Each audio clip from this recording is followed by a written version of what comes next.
Hello students. Today we'll start with our second chapter which is known as a joint stock company. In our first chapter we are studying the meaning of secretary, features, importance of secretary and the types of secretary which will be the institutional secretary and personal secretary of non-profit organizations, government department and etc. We have studied already in detail. Now, in second chapter, we'll go through the various types of business organizations and the main important of joint stock company. Right now, evaluation of business organization. It means what? What are the changes happen in the business by day to day? Since as the industrial revolution took place in the England in 1970, in 1760, after this there was a changes in the market, changes in the industry. Till date limited capital is available for the business, or the peoples are doing the business on a very small scale on an individual basis, right?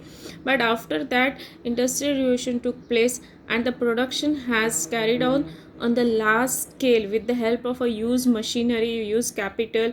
Local markets are turned into a global market. Demand is increases and there are so many lots of changes. Due to this, the form of a business are changes.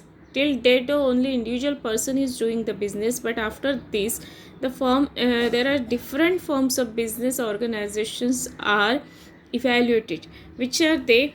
Since they are showing us the format or the forms of business organization. The first one is sole trading concern, second one is joint Hindu family business, third one is partnership firm, fourth one is limited liability partnership, and fifth one is cooperative society, and last one is joint stock company. Now one by one we will study all these forms of business organization, and in the last the joint stock company we will study it in full detail. And the first one is sole trading concern. Now, what do you mean by the sole trading concern? The word sole, it means a single. Trading, it means what? Buying and selling activity. And so the sole trading concern, it means a business which is carried on by a single person. Right?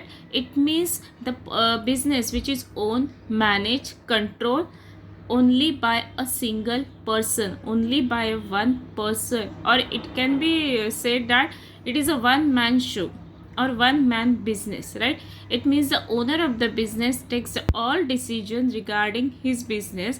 It is known as what? Sole trading concern. Now by given of this meaning, or by given of this definition, you can find out some features of this sole trading concern. So it is a one man show, so there will be no separate law or a act governing sole trading concern, but it has to be follow a certain laws of land. It means what? As for doing the business there should be a permission should be taken from the government, but the sole trading, it means a one man show. The business is handled only by a one person, so there should be so there will be no separate law under the government to operate this business, right? As the name itself indicates that it is only one person, so the whole ownership is with the only single person. As the one person is the owner, so capital will be contributed by only that sole trader, and which will be a very small. Now capital, it means what? The money which will be invested into the business, that already we have studied in the bookkeeping and accountancy. But in short, capital, it means what? To start a business, the owner of the business invested into the business, which are money or assets or the goods in whatever is the form invested by the owner into the business, then it is known as what? Capital. As the owner is a single person, as the business is owned by a single person, so there will be the no division of profit or a loss, because ownership is with the only one person, single person. As he is the owner, he is a single person, all decisions regarding the business, all decisions regarding the managing the business is taken by the sole trader only, right?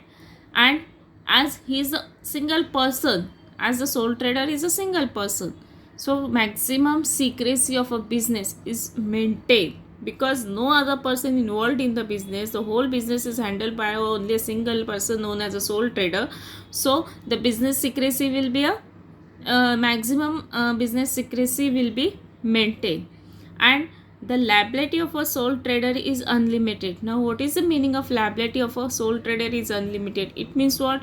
The ownership will be with a single person. Suppose Mr. A is a one person. Now Mr. A started a business of grocery shop.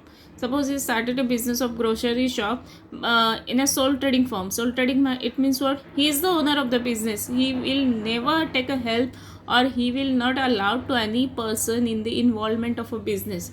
Whole business, whole this sole trading grocery shop is owned by himself only. So whatever will be the loss, that will be bear by the sole trader. It means suppose there will be a loss in the business, and he has and he want to, or he has to recover that business loss, he will sold out his personal property also. So it is known as what? Unlimited, because he is the single owner of the business. The business does not enjoy a separate legal status, as it is not governed by the any law, and a owner is a single person, so it is not having the any separate legal status. Sole trading is not suitable for the large scale business operation, because limited capital, limited manpower, limited decision making power, limited management power, so it is not operated, or it is not suitable for the large scale business operation.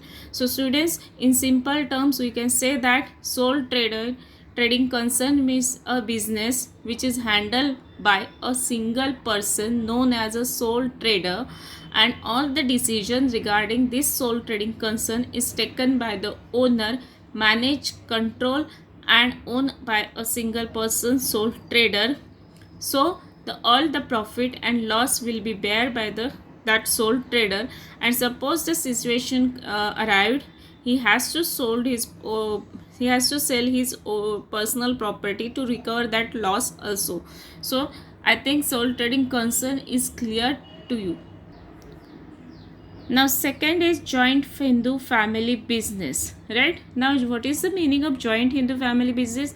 When a Hindu undivided family conducts business inherited by it, as per the Hindu law, it is called as a joint Hindu family business. It means suppose a one type of a business which is inherited, or which is come by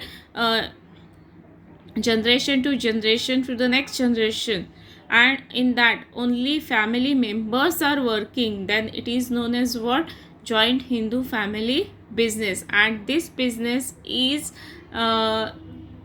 by Hindu law, and this type of form of business organization is existed only in India, and it is governed, it means what? Which rule this business will follow?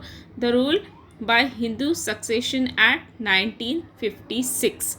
Which act? Hindu Succession Act 1956. It means whatever is the rules and regulation to run this type of business, it will be written in the Hindu Succession Act 1956.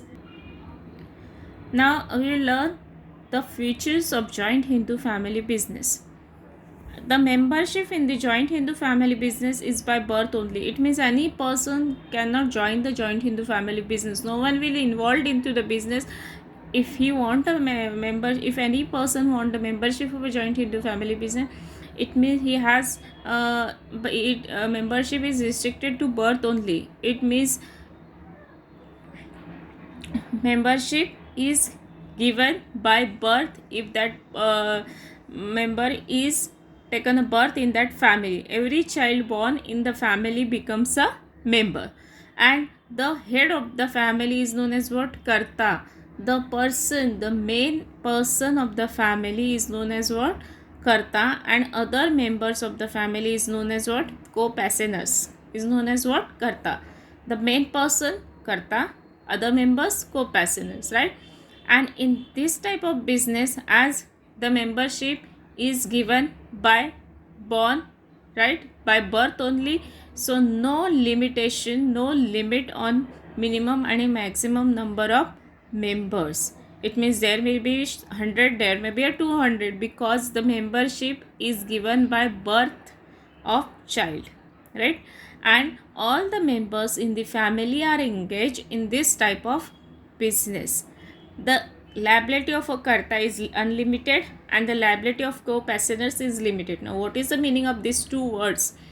Karta, the head person of the family, the head of the business, his liability is unlimited. It means suppose if the business faces the crisis, if the business faces the loss, to recover this loss, the business karta, main person of the business, has to sell his personal property also. But the other members, which is known as co-passioners, has restricted to their share into the business. They can there is no need to sell their personal property because their liability is limited. Then karta, as the head of the business, as the head of the family, is the manager, controller and discoordinator of the business, and he is the sole decision maker. It means whole business is managed by the karta only. He has the authority, he has the power to take the decision, and the profit sharing ratio keeps on changing depending upon the birth and death in the family. How many members in the family, depending upon that the profit sharing ratio is decided. So the students, this joint Hindu family type of business is existed only in the India, and it is governed by the Hindu Succession Act 1956, and the membership is given by the birth only. The head of the business is known as what? Karta, which is the head of the family, and the other members is known as what? Co-passioners. The liability of a karta is unlimited and the liability of a co-passioners are limited.